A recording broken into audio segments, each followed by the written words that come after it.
EA Sports. It's in the game.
EA Sports and the United States Golf Association are proud to present a national championship.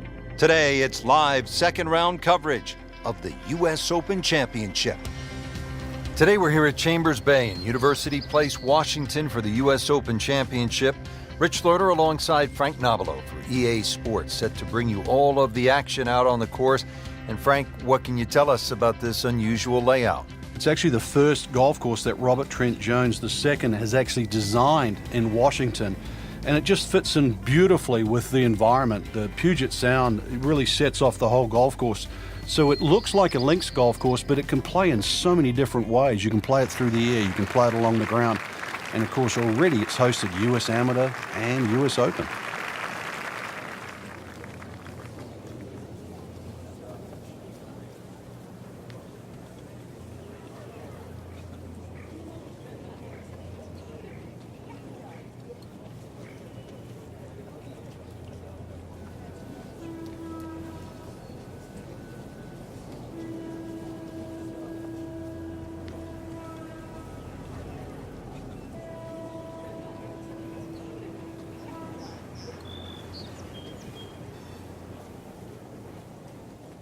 Frank, you've been there, down to the wire at several U.S. Opens. What's that pressure like?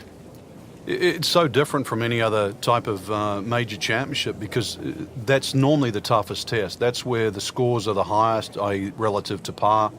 That's actually where par itself is a good score. I mean, you're bruised and battled by the end of the week.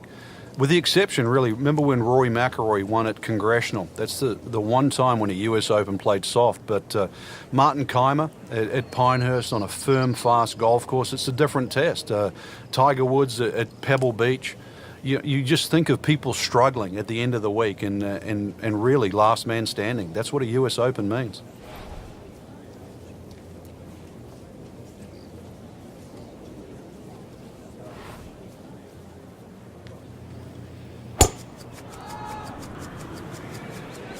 Headed for the bunker? Not his best shot, and now he'll have to deal with a bunker. Yeah, they say the hardest shot in golf, the next one. Second shot from 200.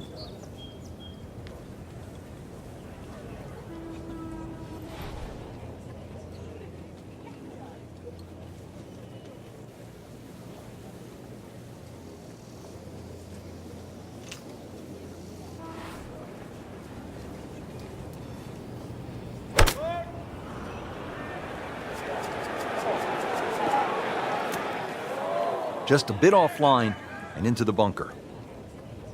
Lays the face open. He'll try to pop this one out.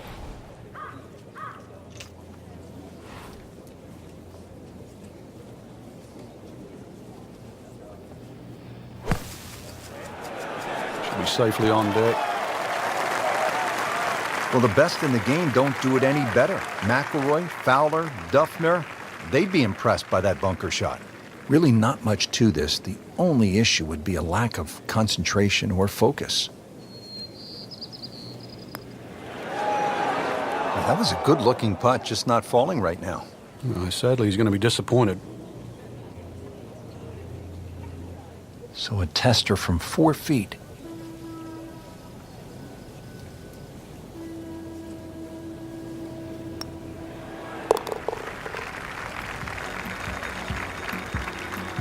Frank, nothing really went the player's way this week. Yeah, if this was motor racing, you'd say it's a case of having 4 flat tires. Frank, we know we're at a U.S. Open, 500-yard par 4s, and here a better than 600-yard par 5 at the 8th. Yeah, you need a missile really off the tee to be able to reach this par 5 and 2, and not a single bunker really on this hole. So this is just long every stretch of the way. The fairway actually looks a little bit narrower than what it is. There's a little bit more fairway than actually what meets the eye at first. They'll pay a little bit of a price for missing the fairway here because from that rough, you cannot control the spin on the golf ball.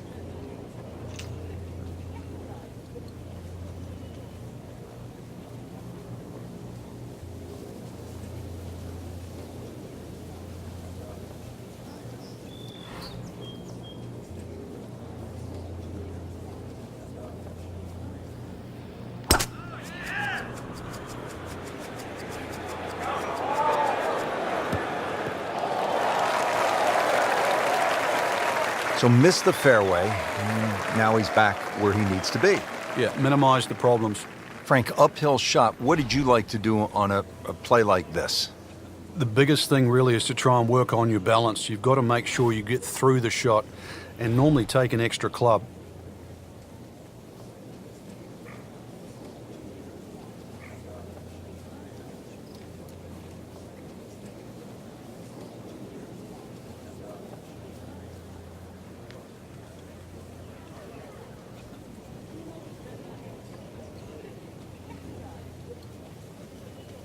It is a windy day out here, Frank. My hat just blew off. This is going to affect the players' shots, that's for sure.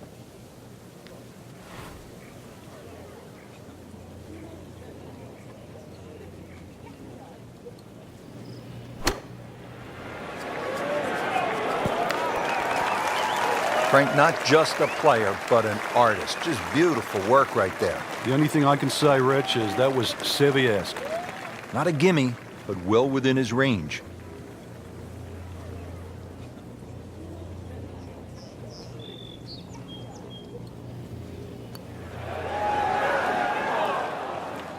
man.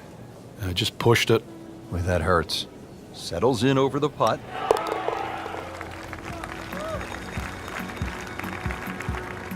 Frank, that's a par, and onward we go.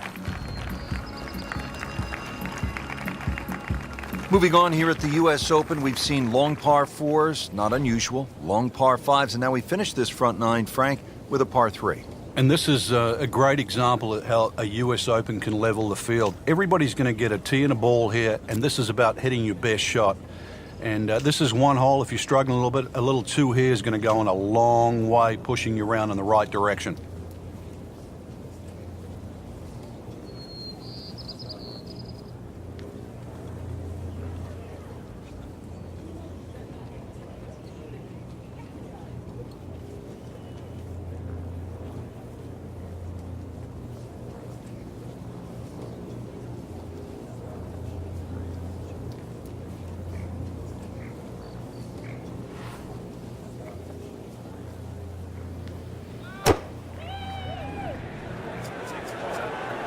Seems to like it. Looks like it's headed for the green.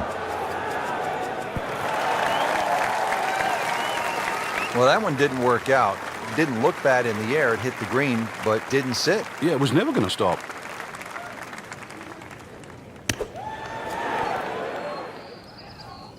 Nice approach shot. He'll be happy with that. Didn't fare too well on this hole yesterday. Made a bogey.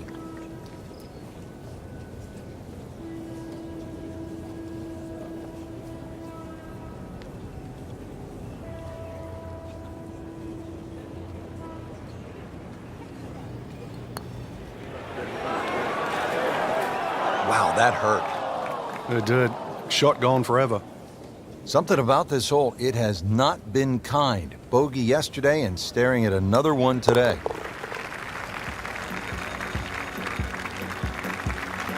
I don't think a tourniquet is going to work after that one. Tough to watch.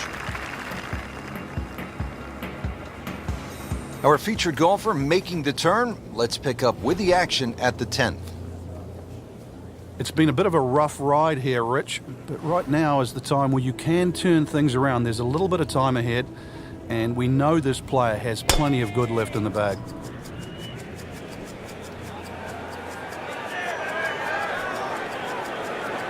That's a good spot right there. Center cut. Frank, you've played golf courses all over the world. How would you define links golf? Well, I think you go back to St. Andrews, really. The true links golf courses were built on wasteland. That's why there were dune areas, and even St. Andrews used to be an archery.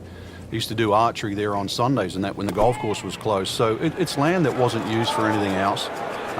You were obviously playing in the elements. There's very little protection. And most links courses, you struggle to find any trees. Chambers Bay, no exception. I mean, that's how the game is played, right there. He's just